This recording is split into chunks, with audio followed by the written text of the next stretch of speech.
నమస్కారం. మాఘపురాణం 10వ రోజు పారాయణలోకి వచ్చాం. దిలీప మహారాజుకి వశిష్ఠ మహర్షి తెలియజేస్తున్నారు. మృగశృంగుడు ముగ్గురు స్త్రీలని రక్షించాడు. తర్వాత ఏమైంది? వివాహం చేసుకుందాము అనుకున్నాడు సుశీలని. వాళ్ళ నాన్నగారికి వాళ్ళకి తెలియపరిచాడు. ఈ ఫలానా వాళ్ళ అమ్మాయి, ఆమె చనిపోయి మళ్ళీ బతికింది, నేను బతికించుకున్నాను, ఈమెనే వివాహం చేసుకుంటానంటే సరే వాళ్ళు వచ్చి ముహూర్తాలు అవి మాట్లాడుకుని మంచి మాటలు మాట్లాడేసరికి ఈ సుశీల స్నేహితురాళ్ళిద్దరు, అంటే మృగశృంగుని వల్ల జీవించిన ఇద్దరు కన్యలు ఉన్నారు కదా, వాళ్ళు ఏమన్నారంటే, నువ్వు మా స్నేహితురాలైన సుశీల్ని ఇష్టపడ్డావు, అమ్మాయి గుణాలు సద్గుణాలకి వివాహం చేసుకుంటున్నావు, మరి మా సంగతి ఏమిటి, మేమేమవ్వాలి, మమ్మల్ని కూడా ఈ ముహూర్తానికే నువ్వు వివాహం చేసుకో, మా ఇద్దరిని నిరాశపరచద్దని బలవంత పెట్టారట. కానీ ఆ కన్యలు మంకుపట్టు విడవలేదట. ఒకడు ఒక భార్యతోనే సంసారం చేయడం ధర్మయుక్తం, కానీ ముగ్గురు భామలతో కాపురం చేయటం తగని పని అని అతను నచ్చజెప్పబోయాడు. కానీ సరే, వాళ్ళంతా అక్కడ ఉన్నవాళ్ళు, ఆ ఊర్లో ఉన్న పెద్దవాళ్ళు, వివాహం జరిపిస్తున్నటువంటి పురోహితుడు, వాళ్ళు ఏమన్నారంటే, అట్లా ఏం లేదు నాయన, వివాహం చేసుకోవచ్చు. పూర్వకాలం దశరథ మహారాజుకి ముగ్గురు భార్యలు, శ్రీకృష్ణుడికి ఏకంగా ఎనమండుగురు వివాహక భార్యలే కదా ఆయనకి. ఆదిశంకరునికి కూడా గంగా గౌరీ అని ఇద్దరు భార్యలు ఉన్నారు, పరమేశ్వరుడికి కూడా. వాళ్ళకి లేని అభ్యంతరం నీకెందుకని బలవంత పెట్టేశారు కదా. సరే, ఇతను ఏం చేశాడు, ఒప్పుకున్నాడు. వచ్చిన పెద్దలు కూడా, అయ్యా నీ వల్ల జీవించారు వీళ్ళు, వీళ్ళతో పాటు నీ భార్య ఉందనుకో, కానీ నీ రుణాన ఉండిపోతారు, వివాహం చేసుకోమని చెప్పేశారు కల్లా. సరే, ఇక వాళ్ళు ఎంతసేపు ఏడుస్తుంటే నీకేం జయం లభిస్తుంది, నీ మీద ప్రేమతోటి ఉన్నారు వాళ్ళు, నీ వల్లే బతికేం కాబట్టి అని నచ్చ చెప్పాక ఆ ఇరువురు కన్యకల్ని కూడా పెళ్లి చేసుకున్నాడు. ముగ్గురు భార్యలతోటి చాలా సంతోషంగా హాయిగా ఉన్నాడు. మాఘస్నాన ఫలితం వల్లే అతనికి ముగ్గురు భార్యలు లభించారని వశిష్ఠ మహర్షి చెప్తున్నారు. మాఘస్నానం చేస్తే ముగ్గురు వస్తారని మాత్రం అనుకోకండి, చాలా ప్రాబ్లమ్స్ వస్తాయి, ఈ కాలం పాతకాలం కాదు కాబట్టి. సరే, ఇప్పుడు ఈ వివాహాలు ఎన్ని విధాలు ఏమిటి అని ఆయన అడిగేసరికల్లా అప్పుడు అడిగాడనమాట, ఇదేమిటి వివాహం, వీళ్ళు ముగ్గురు కన్యకల్ని ఒకేసారి చేస్తున్నాడు. వివాహాల గురించి దిలీప మహారాజు వశిష్ఠ మహర్షిని అడుగుతున్నాడు, అసలు వివాహాలు ఎన్ని విధాలు, వాటి సంగతి ఏమిటని అడిగితే వివరాలు చెప్పమంటే, వివాహాలు 8 రకాలు: బ్రాహ్మము, దైవతము, ఆర్షము, ప్రాజాపత్యము, అసురము, గాంధర్వము, రాక్షసము, పైశాచికము. వరుని ఆహ్వానించి సాలంకృత కన్యాదానం చేసేది బ్రాహ్మమట. యజ్ఞం కొరకు యజ్ఞం చేయించేవాడికి పిల్లనిచ్చి పెళ్లి చేయటం దైవతం అంటారు, దైవతం. 2 గోవుల్ని తీసుకుని కన్యకనిచ్చి పెళ్లి చేయటాన్ని ఆర్షం అంటారు. వీరిద్దరూ కలిసి కాపురం చేయండి అని శాసించే వివాహము ప్రాజాపత్యం, రాజుల కాలాల్లో జరిగేది ఇట్లా. తర్వాత వరుణించి ధనం పుచ్చుకుని కన్యనిచ్చి పెళ్లి చేయటం ఆసురము. అంటే మనకి ముందు తరాల్లో జరిగినటువంటి కన్యాదాన ప్రక్రియ ఇలాంటిది అయ్యి ఉండొచ్చు. ఒకరినొకరు ప్రేమించుకుని వివాహం చేసుకోవటాన్ని గాంధర్వం అంటారు. బలాత్కారంగా కన్యను తెచ్చుకుని వివాహం చేసుకుంటే రాక్షసం. మోసగించి కన్యను తీసుకుపోయి చేసుకునే పెళ్లిని పైశాచికం అంటారు. ఇవి అక్కడక్కడ జరుగుతున్నాయి లేండి, బలాత్కారాలు, పైశాచిక వివాహాలు జరుగుతున్నాయి. గాంధర్వ విధి వివాహాలు కూడా మనకు కనపడుతూనే ఉన్నాయి కదా. అయితే ఇది అధమాధమ పద్ధతులట. పాణిగ్రహణం, పాణిని చెయ్యిని ఇచ్చి పెళ్లి చేసుకుంటారు కాబట్టి, అంటే చెయ్యి అందించి వివాహానికి తీసుకెళ్తారు కాబట్టి పాణిగ్రహణం అంటారు. ఈ అష్టవిధ వివాహాలలో మొదటి 4 అందరూ ఒప్పుకుంటారు. కానీ అసుర, గాంధర్వ, రాక్షస, పైశాచిక వివాహాలు శాస్త్రసమ్మతమైనవి కావు. రాజుల కాలంలో ఇలా చేయబడేది గాంధర్వ వివాహం, రాజులు వాళ్ళు చేసుకునే వాళ్ళు తప్ప సామాన్య ప్రజానీకం ఎవరు మేము గాంధర్వ విధిని వివాహం చేసుకున్నామంటే అప్పటి కాలం ఒప్పుకునేది కాదట. ఇప్పుడు కూడా అదేమంత మంచిది కాదు, సేఫ్ కూడా కాదు. అయితే సత్ప్రవర్తనతోటి భగవంతుడిని చేరాలంటే గృహస్థాశ్రమ ధర్మం ఒకటే మార్గం. దంపతులిద్దరూ పరస్పర ప్రేమానురాగాలతో ఉండటం, ఉన్నదాంతో సంతృప్తి పొందటం, గౌరవ మర్యాదలు మన్ననలతోటి ప్రవర్తించటం, అతిథి సత్కారాలు చేయటం, దైవభక్తిని కలిగి ఉండటం ఇత్యాది సద్గుణ సంపన్నమైతే అయినదైతేనే సరైన గృహస్థాశ్రమ ధర్మంగా చెప్తారు. ఈ వివాహ సాంప్రదాయాలు, గృహస్థాశ్రమ ధర్మాలు, పతివ్రత లక్షణాలు చాలా చెప్తున్నారండి. దీన్ని దాటుకుని మనం కథలోకి వెళ్దాం. మృగశృంగుడు పరిణయమాడిన ముగ్గురు కన్యలు కూడా ఉత్తమ పతివ్రత లక్షణాలు ఉన్నవాళ్ళు, చాలా బుద్ధిమంతులుగా ఉండేవాళ్ళు. కాబట్టి ఆయన సంసారం 3 పువ్వులు 6 కాయలుగా నడిచింది. వాళ్ళు అట్లా గృహస్థాశ్రమ ధర్మాలు పాటించి సుఖించారు. మృగశృంగుడు మిగిలి సుఖంగా ఉన్న కాలంలోనే అరమరికలు లేకుండా ఉండగా దాని ఫలితాన్ని అనుభవించే సమయం ఆసన్నమైంది. మృగశృంగుడి భార్యల్లో ఒకరైనటువంటి సుశీల, అంటే మొదట ఆయన ఎవరిని పెళ్లి చేసుకోదలుచుకున్నాడో ఆ అమ్మాయి గర్భం ధరించింది. చాలా సంతోషించారు. మృకండు అనే పేరు పెట్టారు. పిల్లవాడు మగ పిల్లవాడు కలిగారు. ముగ్గురు తల్లులు మృకండుని ఎంతో ముచ్చటగా చక్కగా చూసుకునేవాళ్ళు. దినదిన ప్రవర్ధమానంగా పెరిగాడు. పువ్వు పుట్టగానే పరిమళిస్తుందన్నట్టుగా మృకండు తల్లిదండ్రుల పట్ల పెద్దల పట్ల గౌరవ మర్యాదలతోటి వినయ విధేయతలతోటి మెలిగేవాడు. అందరినీ ఆకర్షించేవాడు, పెద్దల్ని మురిపించేవాడు. కాలగమనంలో పిల్లవాడికి 5-6 సంవత్సరాలు నిండినాయి. ఉపనయనం చేసి విద్యాభ్యాసానికి గురుకులానికి పంపించారు. గురుకులంలో కూడా అతను ఉత్తమ విద్యార్థిగానే ఉన్నాడు. చక్కగా సకల శాస్త్రాలు నేర్చుకుని సకల సద్గుణ సంపన్నుడుగా తయారయ్యాడు.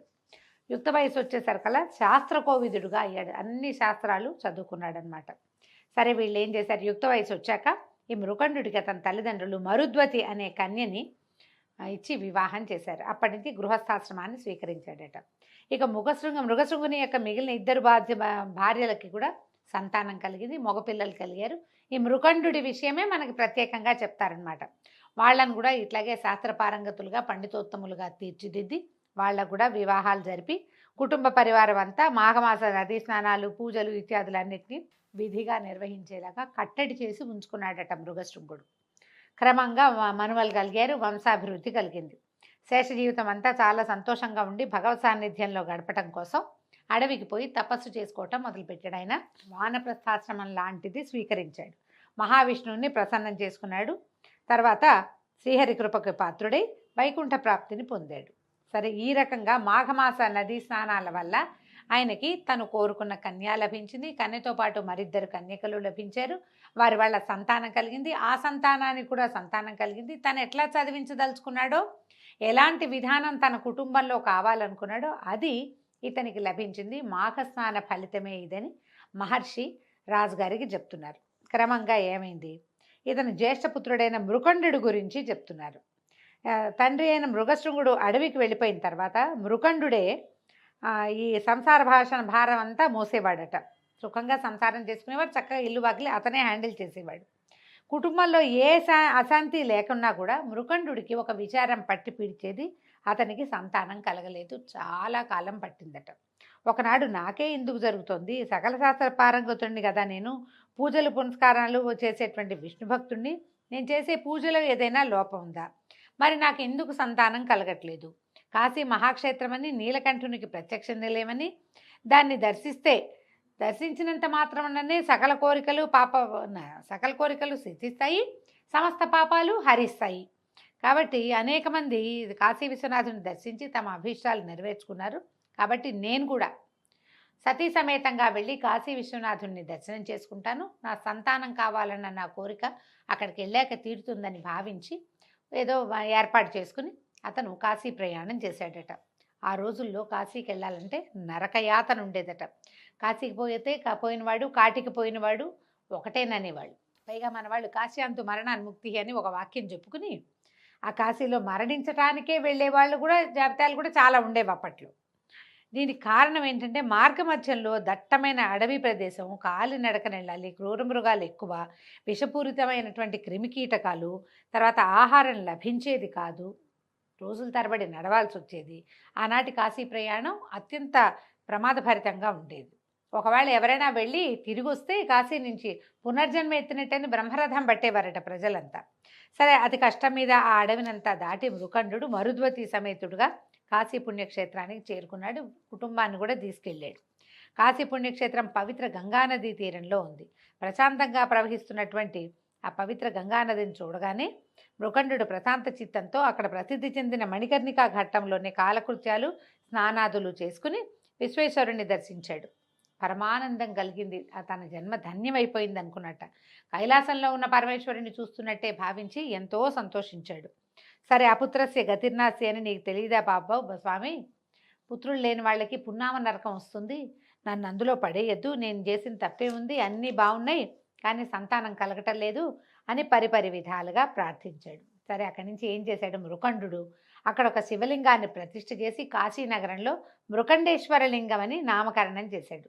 భార్యతో కూడా ఎదురుగుండా ఇంకొక లింగాన్ని ప్రతిష్ఠ చేయించాడు. సంవత్సరం వరకు కాశీలోనే విశ్వేశ్వర సాన్నిధ్యంలోనే ఉన్నాడట. ఒకనాడు పవిత్ర గంగా నదిలో స్నానం చేయడానికి 3 తల్లులతో సహా బయలుదేరాడట. ఇతను విశ్వేశ్వరుని దర్శించుకుని ప్రార్థిస్తూ అక్కడి నుంచి చూస్తున్నాడు అనమాట. అందరూ చూస్తుండగానే అక్కడి నుంచి వెళ్ళి స్వామిని దర్శించారు. వెళ్ళి అక్కడికి వెళ్ళేసరికల్లా ఈ దేవాలయంలో ముగ్గురు తల్లులు ఒకేసారి ప్రార్థిస్తున్న వాళ్ళు ప్రార్థిస్తున్నట్టే నమస్కార ముద్రలోనే కింద పడిపోయి మరణించారు. తల్లులు పోవటంతో చాలా దుఃఖపడిపోయాడట. సరే ఏం చేస్తాడు, విధిని తప్పించుకోలేం కదా. యథావిధిగా కాశీనగరంలోనే తల్లులకి దహన సంస్కారాదులు కావించాడు. ఎంతకాలము సంతానం కలగట్లేదని ఇది అయిన తర్వాత తనకి సూతకం అది తీరిపోయిన తర్వాత ఎంతో కాలం తపస్సు చేశాడు. చేయగా చేయగా చేయగా చేయగా ఎప్పటికో పార్వతీ పరమేశ్వరులు ప్రత్యక్షమయ్యారట. అప్పుడు ఈయన మా జన్మ ధన్యమైపోయింది తల్లి తండ్రి అని ఇద్దరి ఆది దంపతులు ఇద్దరికి అనేక నమస్కారాలు చేసి చాలా సంతోషించి ప్రార్థనల్ని ఆలకించండి, నాకు సంతానాన్ని ప్రసాదించండి అని అడిగేసరికల్లా సరే ఇప్పుడు వీళ్ళు ఏం చెప్పారు చూడండి. పుత్ర సంతానాన్ని కలిగించమని అడిగారు. అడిగితే ఈ మృకండుని ప్రార్థనలు విన్నటువంటి పరమేశ్వరుడు, మృకండుడా నీ కోరిక తప్పక నెరవేరగలదు, కానీ ఒక్క షరతు, మీకు 16 సంవత్సరాల అల్పాయుష్కుడైన పుత్రుడు కావాలా, కలకాలము వైధవ్యాన్ని అనుభవించే పుత్రిక కావాలా అని అడిగారు. ఇద్దరు ఆశ్చర్యపోయారు. భార్యాభర్త మరుద్వతి మృకండ దంపతులు ఆలోచనలో పడ్డారు. కాసేపు ఆలోచించుకున్నాక, ఇంత పరీక్షిస్తావా ప్రభు, పచ్చగా లేని పిల్లని కంటి ముందు ఉంచుకుని ఏం సంతోషం, పోని చక్కగా పెరుగుతున్న పిల్లవాడు చనిపోతాడని తెలిస్తే ఏం సంతోషంగా ఉంటుంది. మన సంతానం మన కళ్ళ ముందే ఏ శోభలు లేకుండా ఉన్నా బాధగానే ఉంటుంది, మరణించినా మహాకష్టం, అది మహాకష్టం కదా. ఈ కష్టాన్ని ఎట్లా నేను ఇది చేయగలుగుతాను, నువ్వు నన్ను పరీక్షిస్తున్నావు, నా పూర్వజన్మ సుకృతం వల్ల నాకు జ్ఞానోదయం అయింది, నాకు బుద్ధి వచ్చిన దగ్గర నుంచి నిన్నే ప్రార్థిస్తున్నాను కదా. నేను శివ పూజ ఏనాడు వదిలిపెట్టలేదు, విష్ణు పూజతో పాటు శివ పూజ కూడా చేశాను, వచ్చి కాశీవాసం కూడా చేశాను, నీకోసం ఇంత తపస్సు చేశాను కదా అని బాగా దుఃఖపడి, సరే నువ్వు అడిగావు కాబట్టి కాలకాలము వైధవ్యంతో కుంగి కురిసించిపోయే కుమార్తె కంటే అల్పాయుష్కుడైన పండితుడైన కుమారుడే మేలు, కాబట్టి మాకు పుత్రుని ప్రసాదించమని కోరుకున్నారు. సరే పరమేశ్వరుడు అట్లాగే అవకాక అభీష్ట సిద్ధిరస్సు అని వీళ్ళని ఆశీర్వదించి ఆది దంపతులు ఇద్దరు అంతర్ధానం అయిపోయారు. పరమేశ్వరుని అనుగ్రహం వలన మృకండుని భార్య మరుద్వతి ఒక మంచి శుభముహూర్తాన ఒక పిల్లవాడికి జన్మనిచ్చింది. ఆ పుత్రోదయాన్ని చూసి ఎంతో సంతోషించాడట మృకండు. బాగా అందరూ సంతోషించారు, చుట్టుపక్కల వాళ్ళంతా వచ్చారు. మృకండాశ్రమానికి వచ్చినటువంటి వ్యాస మహర్షి కూడా అతనికి దీవించి పిల్లవాడిని పరిపరి విధాల దీవించి జాతకర్మ కూడా చేశారు. అప్పుడు ఈ చెప్తున్నారు, దిలీప మహారాజా వింటివి కదా, పరమ భాగవతోత్తముడు సకల శాస్త్ర పారంగతుడు అతి నిష్ఠాగరిష్ఠుడు మునిశ్రేష్ఠుడు అయినటువంటి మృకండు పార్వతీ పరమేశ్వరులను మెప్పించి పుత్రుని పొందగలిగాడు. అతడే వేదాంగ కోవిదుడు పరమ భాగవతోత్తముడైనటువంటి మార్కండేయుడు. మార్కండేయ చరిత్ర రేపు భాగంలో తెలుసుకుందామండి. ఇవాళకి సెలవు, రేపు కలుసుకుందాం. నమస్కారం.